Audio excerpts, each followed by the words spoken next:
ఓం శ్రీవిద్యాం జగతాం ధాత్రీం సృష్టిస్థితిలయేశ్వరీం నమామి లలితాం నిత్యాం మహాత్రిపురసుందరీం. ఓం శ్రీమాత్రే నమః. ఓం శ్రీలలితాంబికాయై నమః. అమృతాత్మ స్వరూపులైన మీ అందరికీ మీ తల్లి అవ్యాజ్యమైనటువంటి మాతృప్రేమను అందిస్తూ లలితాంబిక రహస్యనామ సహస్రాలలో కుశల అన్నటువంటి నామము 3 బీజమంత్రాలు కలిగినటువంటి నామము. కుశ అనగా దర్భ అనే అర్థం వస్తుంది. దర్భగడ్డితో మనం చక్కగా దర్భాసనాలు తయారు చేసుకొని వాటి మీద కూర్చొని ధ్యానం చేస్తూ ఉంటాం.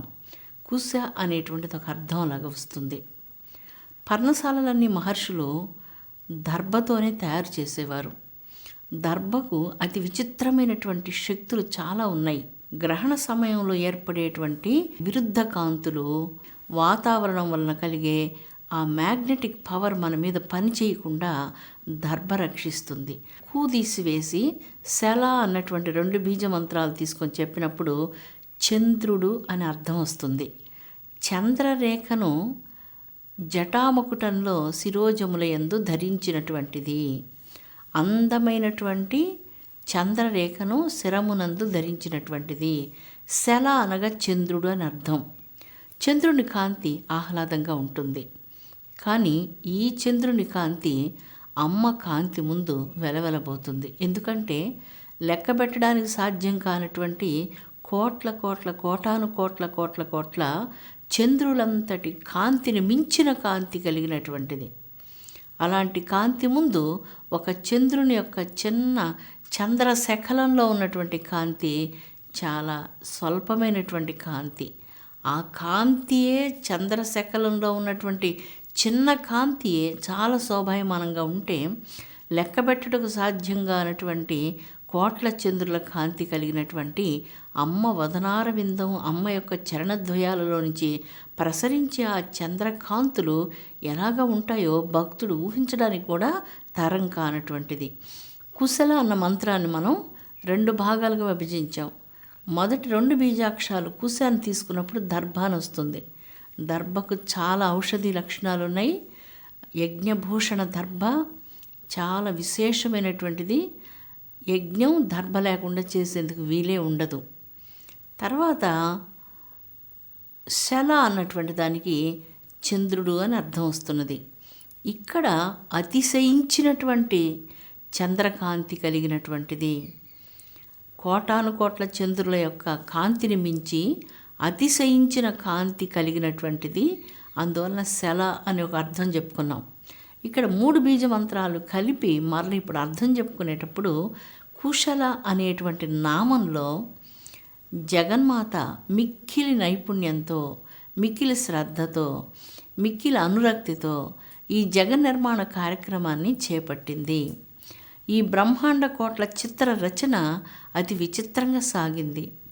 అమూల్యమైనటువంటి నేర్పరితనంతో, అద్భుతాద్భుతమైనటువంటి నైపుణ్యంతో జగత్కోట్లను సృజించినటువంటి తల్లి గనుక కుశల అంటూ సృష్టి యొక్క నిర్మాత్రిగా ఈ మంత్రంలో జగన్మాతను ఇక్కడ వసిన్యాది వాగ్దేవతలు కీర్తిస్తూ ఉన్నారు. కోటాను కోట్ల పూర్ణ చంద్రులంతటి కాంతిమయ దేహం కలిగినటువంటి పరబ్రహ్మమయ దర్శనం కోసమే ఈ జన్మ ఎత్తాము అన్నటువంటి ఆ సత్యాన్ని గుర్తించినటువంటి భక్తులు అమ్మను గాజు పెంకులు అడగరు. మోక్షాన్ని ప్రసాదించే నిదానమైనటువంటి ఆ జ్ఞానమణి కోసం జగన్మాతను భక్తులు ప్రార్థిస్తారు. ప్రాచీన కాలంలో ముద్గలుడు అనేటువంటి ఒక నిరుపేద బ్రాహ్మణుడు ఉండేవాడు. అతడు దేవిని మిక్కుటంగా ప్రేమించేవాడు. దేవి భక్తుడు. దేవి అంటే పంచప్రాణాలు. నిరంతరం ఏ పని చేస్తున్నా దేవిని అంతరంగంలో స్థాపించుకొని మిగుల భక్తితో దైవనామస్మరణం చేస్తూ అతిథి అభ్యాగతుల్ని సేవించేవాడు. అతడు అతిథి అభ్యాగతుల్ని సేవించే విధానం చాలా విచిత్రంగా ఉండేది. అతనికి ఏ విధమైన వ్యాపారాలు లేవు, ఏ విధమైనటువంటి ధన సంపాదన లేదు. అయితే పంట పొలాల్లోకి వెళ్ళి ధాన్యం అంతా అందరు తీసుకుని వెళ్ళిపోయిన తర్వాత అక్కడక్కడ పంట పొలాలలో కొంత ధాన్యం బీదవారి కోసం అలాగ విడిచేసి వెళ్తారు. కొంచెం ధాన్యం అక్కడక్కడ పడి ఉంటుంది. ఆ పడి ఉన్నటువంటి కొద్దిపాటి ధాన్యమే ఎన్నో బస్తాలు అవుతుంది. ఆ ధాన్యమంతా మిగుల జాగ్రత్తగా సేకరించి ముద్గలుడనేటువంటి ఈ నిరుపేద బ్రాహ్మణోత్తముడు ఆ ధాన్యాన్నంతా ఇంటికి తీసుకుని వచ్చి తన స్వార్థం కోసం వాటిని ఉపయోగించుకోకుండా తనకంటే నిస్సహాయులు బీదవారి కోసం వారందరికీ వంట తయారు చేసి తన ఇంటి ముందు కూర్చోబెట్టి స్వయంగా వడ్డిస్తూ ఉండేవాడు. అతనికి అన్నదానం చేయడం అంటే చాలా ప్రీతి. ఒకనాడు కంచి కామాక్షిదేవి యొక్క దర్శనం కోసంగా దుర్వాసో మహర్షి ఆ మార్గాన ప్రయాణం చేస్తూ ముద్గలుని యొక్క కుటీరానికి వచ్చారు. అతనికి అతిథిగా వచ్చారు. ముద్గలుడు దుర్వాసో మహర్షి అంతటి బ్రహ్మజ్ఞాని తన కుటీరానికి రావడానికి చాలా సంతోషపడి అతడు తన శక్తి మేరగా మిక్కిలి ప్రేమతో, భక్తితో, శ్రద్ధతో, ఈ అన్ని రకాలైనటువంటి పవిత్ర భావాలతో దుర్వాసో మహర్షికి ఆతిథ్యాన్ని ఇచ్చి తన భక్తిని ప్రకటించారు. దుర్వాసో మహర్షి చాలా ప్రీతి చెంది అతనిని ఆశీర్వదించి వెళ్ళిపోయారు.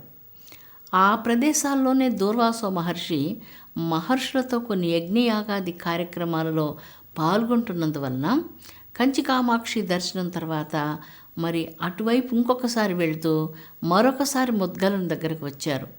ఇలాగా 4-5 సార్లు ముద్గలుని యొక్క చిన్న పర్ణశాలకు వచ్చి అతనికి అతిథిగా ఉన్నారు దుర్వాసో మహర్షి. దుర్వాసో మహర్షికి ఆతిథ్యం ఇవ్వాలంటే చక్రవర్తులే భయపడేవారు. ఎక్కడైనా ఏదైనా పొరపాటు జరుగుతుందేమో, మహర్షి యొక్క ఆగ్రహానికి పాత్రులమవుతామేమో అంటూ చాలా భయపడేవారు. అంత భయం కలిగిస్తూ ఉండేది దుర్వాసో మహర్షి యొక్క సాన్నిధ్యం. ఆయన ఏ మాత్రం చిన్న పొరపాటు జరిగినా సహించేవారు కాదు. కొన్ని సందర్భాల్లో మనం ఎన్ని పొరపాట్లు జరుగుతున్నా సర్దుకుంటాం. నేను సర్దుకుంటాను. 1,000 పొరపాట్లు చేస్తుంటే కూడా పర్వాలేదు అని సర్దుకుంటాం. కానీ కొంతమంది అలా సర్దుకోలేరు. ఎందుకు సర్దుకోవాలి అనుకుంటారు, ఎందుకు ఒప్పుకోవాలి అనుకుంటారు. కొంతమంది జీవితం చాలా తాత్కాలికమైంది కదా, ఇంత చిన్న విషయానికి వాళ్ళ మనసుల్ని ఇంత సేవ చేశారు, ఎందుకు కష్టపెట్టాలన్న ఉద్దేశంతో సర్దుకోవడం అనేటువంటిది, అందుకు సర్దుకోవడం. అలాగా దుర్వాస మహర్షి ఏదైనా చిన్న పొరపాటు జరిగినప్పుడు ఆయన దానికి ఒప్పుకోరు, ఎటువంటి పరిస్థితుల్లో ఒప్పుకోరు. అందుచేతనే చక్రవర్తులు కూడా దుర్వాసో మహర్షికి ఆతిథ్యం ఇవ్వాలంటే గడగడ వణికేటువంటి వారు. అలాంటిది దాదాపు 4 సార్లుగా ముద్గలుని యొక్క ఆశ్రమానికి విచ్చేసి దుర్వాసో మహర్షి ఆ ముద్గలునికి అతిథిగా ఉండి భోజన ఆతిథ్యాన్ని పొంది మిక్కిలి ప్రీతుడై ముద్గలునికి అనేక ఆశీర్వచనాలు ఇచ్చారు. నీకు చాలా అపురూపమైనటువంటి ఉన్నత స్థితిని ప్రసాదిస్తున్నాను అంటూ ఒకసారి చివరిసారిగా దీవించి వెళ్ళారు. దుర్వాసో మహర్షి వెళ్ళినటువంటి మరుసటి దినం ఇంద్రలోకం నుంచి దగద్ధాయమానంగా మెరుస్తున్నటువంటి ఒక అద్భుతమైనటువంటి రెక్కలతో ఉన్న బంగారపు విమానం, బంగారు రెక్కలు కలిగినటువంటి అపురూపమైనటువంటి పెద్ద విమానం, అందులో నుంచి 4 దేవదూతలు దిగి ముద్గలుని యొక్క కుటీరానికి వచ్చారు. ముద్గలుడు ఆ రోజు ప్రాతకాలంలో సంధ్యావందనం చేస్తూ ఆ దేవదూతల్ని దర్శించి నమస్కరించాడు. ఆ దేవదూతలు, మా దేవరాజు ఇంద్ర మహారాజు నిన్ను స్వర్గానికి తీసుకొని రమ్మని ఈ యొక్క అపురూపమైనటువంటి విమానాన్ని పంపించారు, నీవు త్వరగా సిద్ధం కావాలి అంటూ ఆ ముద్గలునికి తెలియజేశారు. ముద్గలుడు వారితో కొంతసేపు సంభాషణ సాగించారు. ఆ సంభాషణ సారాంశం ఏంటంటే, స్వర్గంలో ఏముంటుంది, అక్కడ ఏం చేస్తారు అని అడుగుతారు. స్వర్గంలో అన్ని సుఖాలు ఉంటాయి, భోగభాగ్యాలు ఉంటాయి. నీవు చేసినటువంటి పుణ్యాల ఫలితంగా ఇప్పుడు నీకు స్వర్గం ప్రాపించింది. శరీరంతోనే నువ్వు స్వర్గానికి వస్తావు. ఈ పుణ్యాలన్నీ అయిపోయిన తర్వాత, ఆ సుఖాలు అనుభవించడం వల్ల పుణ్యాలన్నీ అయిపోయిన తర్వాత తిరిగి మరలా భూమి మీదకి వచ్చి మామూలు మానవ జన్మను నువ్వు పొందగలవు అని చెప్తారు. సుఖం అనేటువంటిది ముద్గలుడు దేవి చరణారవిందాన్ని ధ్యానించడంలో ఉన్నది అన్న సత్యాన్ని ఎరిగినటువంటి మహాభక్తుడు. భక్తి, జ్ఞానం, వైరాగ్యం అనే సంపదలు ముద్గలుని యొక్క హృదయం నిండా పుష్కలంగా ఉన్నాయి. ఆ సంపదల ముందు స్వర్గంలో అనుభవించబోయే భోగభాగ్యాలు చాలా అల్పమైనటువంటివి. అందుకే ముద్గలుడు శాశ్వత ఆనందం అనేటువంటి శ్రీమాత చరణద్వయం అనే మోక్షాన్ని మాత్రం నేను కోరుకుంటాను, నాకు స్వర్గ సుఖాలు అక్కర్లేదంటూ ముద్గలుడు దేవదూతలకు, ఇంద్రునికి నమస్కరించి ఆ విమానాన్ని తీసుకుని వెళ్ళమని కోరారు. శాశ్వతమైనటువంటి ఐశ్వర్యం, శాశ్వతమైనటువంటి సుఖం, శాశ్వతమైనటువంటి ఆనందాన్ని ప్రసాదించినటువంటివి శ్రీమాత యొక్క శ్రీపాదాంబుజాలు. ఆ సుఖ సంపదలు నాకు మెండుగా ఉన్నాయి. ఆ సౌఖ్యం నేను ఇక్కడ చాలా అధికంగా అనుభవిస్తూ ఉన్నాను. అందువలన నాకు స్వర్గం వలదు అంటూ ఇక్కడ ముద్గలుడు స్వర్గాన్ని తిరస్కరించాడు. పంట పొలాలలో అక్కడక్కడ విడిచిపెట్టిపోయినటువంటి కొద్దిపాటి ధాన్యాన్ని ఏరుకొని ఆ ధాన్యంతో నిరుపేదలకు అన్నదానం చేస్తూ తృప్తిగా జీవితం సాగిస్తూ స్వర్గ సుఖాలను కూడా వద్దన్నటువంటి ముద్గలుని యొక్క భక్తికి జగన్మాత ముగ్ధురాలైంది. బిందు త్రికోణ వసుకోణ దసార యుగ్మాం మన్వస్త్ర నాగదళ షోడశ పద్మయుక్తాం వృత్తత్రయంచ ధరణీ సదనత్రయంచ శ్రీచక్ర రాజ ఉదిత పరదేవతాయా అన్నట్లుగా శ్రీచక్రంలో ఉన్నటువంటి అపూర్వ చక్రాలతో, అద్భుతాద్భుతమైనటువంటి శ్రీచక్రంతో జాజ్వల్యమానంగా విరాజిల్లుతూ లోకజనని అయినటువంటి లలితా పరమేశ్వరి దేవి ముద్గలునకు దర్శనం ప్రసాదించింది. కోట్ల జన్మల పుణ్యాలు, భాగ్యాలు పండాయి ముద్గలునికి. దేవి యొక్క కృప లభించి దేవి సాక్షాత్కారాన్ని పొంది జగన్మాత పాదాలలో లీనమైపోయారు. భక్తి మహిమ అంత గొప్పది. ఉత్తమోత్తములైనటువంటి భక్తులు భగవంతుని ఏం కోరుకుంటారో ముద్గలుని యొక్క కథ ద్వారా మనకు అర్థమైంది. అంతరంగంలో అంధకారాన్ని తొలగించే దివ్య ప్రకాశం భక్తి. చాలా అంధకారం ఉంటుంది. ఆ అంధకారం భోగభాగ్యాలు కావాలని, స్వర్గసుఖాలు కావాలని, సుఖంగా జీవించాలని కోరుకోవడమే అంధకారం. భక్తుని హృదయంలో ఈ అంధకారం కూడా ఉండదు. అతని హృదయం చాలా శుద్ధంగా ఉంటుంది. భక్తుడు దేనితో కూడా ముడిపెట్టుకొని ఉండడు. భక్తికి ఏది అవసరం కూడా లేదు. సర్వోత్కృష్టమైనటువంటి భక్తి అనేటువంటి నిధిని పొందినటువంటి భక్తుడు ఇక దేనితో కూడా తన అంతరంగాన్ని ముడిపెట్టుకొని ఏ బంధనాలలో కూడా చిక్కి ఉండనేరడు. భక్తి పరమ శ్రేష్టాతి శ్రేష్టమైనటువంటి ఉచ్చ స్థాయికి చేరినటువంటిది. భక్తి లేనటువంటి జీవితం చిల్లుల కుండ వంటిది. శీలం లేని జీవితం, భక్తి లేని జీవితం చిల్లులు ఉన్నటువంటి కుండ వంటిది. కొన్ని సందర్భాల్లో దైవ కార్యక్రమాలు మానవులు చాలా అట్టహాసంగా, చాలా వైభవపేతంగా, ఎంతమంది జనులు వస్తే ఆ కార్యక్రమం అంత బాగా ఉంటుందనని ఆ కార్యక్రమాలు, పూజలు, అర్చనలు వైభవాన్ని మించినటువంటి వైభవంతో ఇలాగ ఆచరిస్తూ చాలా ఆడంబరంగా ఆచరిస్తూ ఉంటారు. దీనికి దైవం ప్రసన్నత చూపదట.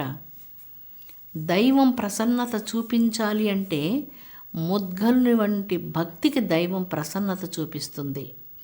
అంతేగాని అట్టహాసానికి, ఆడంబరానికి 10 మంది చూడాలన్నటువంటి ఉద్దేశంతో చేసే పూజకు, అర్చనకు, వైభవపేతమైనటువంటి కార్యక్రమాలకు దైవం ప్రసన్నత చూపదట. ఎప్పుడు దైవం ప్రసన్నతను చూపిస్తుంది? ముద్గలుని వంటి పవిత్రమైనటువంటి ఆంతరంగిక భక్తి కలిగినప్పుడు. ఎందుకంటే జగన్నిర్మాణాలను కుశలంతో చేసేటువంటి కుశల జగజ్జనని. కుశల అంటూ అమ్మని మనం ఇప్పుడే చెప్పుకున్నాం. జగత్కోట్ల నిర్మాణాన్ని మిక్కిలి వైభవంతో ఎంతో వైభవోపేతంగా నిర్మించినటువంటి జగన్నిర్మాత్రి. మనం చేసే వైభవాలన్నీ కూడా అణువు కంటే కూడా చాలా అణుప్రమాణమైనటువంటివి. మన వైభవాలు అమ్మ యొక్క వైభవం ముందు ఒక వెలవెలబోతూ ఉంటాయి. అందుకని అక్కడ అమ్మ మన హృదయం నుంచి కోరుకునేది ఏమిటంటే, ముద్గలుని హృదయంలో లాగా భక్తిని కోరుకుంటుంది. స్వచ్ఛమైనటువంటి భక్తి అంటే తల్లికి ప్రీతి. తిరుమల వెంకటేశ్వర స్వామి వారికి కురువత్తి నంబి అన్నటువంటి కుమ్మరదాసులు ప్రతిరోజు వెంకటేశ్వర స్వామి వారి నామస్మరణం చేస్తూ తాను వృత్తి చేసుకుంటూ తన చేతిలో ఉన్నటువంటి మట్టితో చిన్న చిన్న పుష్పాల్లాగా చేసి ఆ పుష్పాలతో వెంకటేశ్వర స్వామిని మనసులో పూజించేవారు. ఈ కురువత్తి నంబి చేసినటువంటి మట్టి పుష్పాలు బంగారపు పుష్పాలై వెంకటేశ్వర స్వామి వారి పాదార విందాలను చేరుకునేటట. భగవంతుడు భక్తి ప్రియుడు. ఆయనకు భక్తి అంటే ఇష్టం. దైవం వైభవానికంటే మించినటువంటి వైభవాన్ని మనం ఎవరైనా సృష్టించగలమా? ఎన్ని పందిర్లు వేసినా, ఎన్ని లైట్లు వేసినా, ఎన్ని రకాలైనటువంటి అక్కడ అలంకారాలు చేసినా వైకుంఠంతో సమానంగా మన అలంకారం ఉంటుందా? మణిద్వీపంతో సమానంగా మన అలంకారం ఉంటుందా? ఉండదు. మిక్కిలి నేర్పుతో బ్రహ్మాండ కోట్లను సృజించినటువంటి తల్లిని ఏం చేసి మనం మెప్పించగలమో అది మర్చిపోతున్నాం. ఎంత దురదృష్టమో చూడండి. మనం ఆడంబరం కోసం, అట్టహాసం కోసం చేసేటువంటి దానిని తల్లి కోరుకోదు. మనం చేసే ప్రతి చర్య వెనక ఉన్నటువంటి ఉదాత్తమైన, ఉత్కృష్టమైనటువంటి శ్రేష్ఠ భక్తిని తల్లి గమనిస్తుంటుంది. కుశల అన్నటువంటి ఈ నామంలో 3 బీజమంత్రాలు ఉన్నవి.